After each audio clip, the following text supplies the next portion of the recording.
The Secretary of State's speech Monday at the Heritage Foundation in Washington gave European leaders little reason to hope Washington will show flexibility in dealing with their companies that want to continue investing in the Islamic Republic. Pompeo said Iran will continue to feel the sting of sanctions if it doesn't change the unacceptable and unproductive path it has chosen. These will be the strongest sanctions in history by the time we are complete. Asked how the U.S. will work with European nations to ease the impact of sanctions on their companies, Pompeo gave no ground.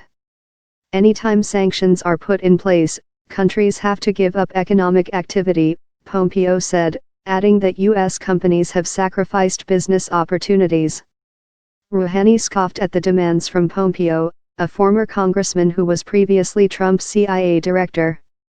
That a man who has spent years working in a spying center, now in the shoes of the foreign minister of the U.S., wants to make decisions for Iran and other countries is in no way acceptable, Rouhani said, according to the Iranian Students News Agency.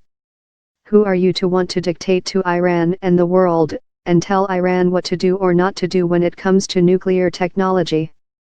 The administration billed the speech, Pompeo's first policy address as Secretary of State, as an articulation of Trump's new strategy toward Iran less than a month after he ignored the pleas of U.S. allies and withdrew from the nuclear accord. Pompeo essentially demanded Iran's total submission without offering anything in return aside from the hazy prospect of sanctions relief at some future date. European nations, as well as Russia and China, are vowing to stand by the deal formerly known as the Joint Comprehensive Plan of Action that Iran reached with 6 world powers and are trying to insulate their companies from the promised sanctions even though that's an uphill effort. Secretary Pompeo's speech has not demonstrated how walking away from the JCPOA has made or will make the region safer from the threat of nuclear proliferation or how it puts us in a better position to influence Iran's conduct in areas outside the scope of JCPOA, Federica Mogherini, the European Union's Vice President and Foreign Policy Chief, said in a statement. There is no alternative to the JCPOA. The new U.S. demands are so intrusive and broad that Iran's rejection of them seemed all but certain even before Rouhani spoke. Other nations have agreed that Iran has the right to enrich uranium for peaceful purposes. The requirement that nuclear inspectors get universal access would include military sites, long a red line for the regime. Read a quick take on the Iran nuclear deal. Trump exited soon after the speech. A member of the Iranian parliament's National Security Committee called Pompeo's strategy nothing more than U.S. dreams and suggested the best thing to do was to wait for a change in position after Trump leaves office, whenever that may be. Iranians shouldn't play into the challenges and U.S. radicalism, Heshmatollah Falahapashet told the Iranian Students News Agency. He said Iran would allow for this era of extremism to pass. Pompeo's demands included that Iran end its support for Middle East terrorist groups, withdraw its forces from Syria, stop backing Houthi rebels in Yemen, and cease its threatening behavior against its neighbors.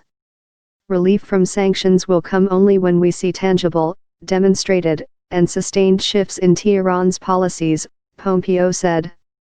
We acknowledge Iran's right to defend its people, but not its actions which jeopardize the world's citizens. The speech was a fresh example of the Trump administration's maximalist with us or against us strategy that's also playing out over North Korea's nuclear program. In that crisis, the administration says it won't accept a strategy of synchronized, step-by-step concessions in exchange for North Korea gradually giving into demands to give up its nuclear program. Instead, Trump wants North Korea to give up everything first. Pompeo said that if Iran meets the Trump administration's demands, the U.S. would end the sanctions, give Iran access to advanced technology and re-establish diplomatic and commercial relations. As for the consequences, Pompeo was vague, saying only that Iran would be met with steely resolve if it continues on its current course. He repeated Trump's argument that Iran would have bigger problems than they've ever had before if they resume their nuclear program. And he also strongly hinted that the Iranian people ought to overthrow their leaders. At the end of the day, the Iranian people will put a timeline on their government, he said. Pompeo pointedly noted that Supreme Leader Ali Khamenei has been in control since 1989. He will not live forever, nor will the Iranian people abide the rigid rule of tyrants forever, Pompeo said.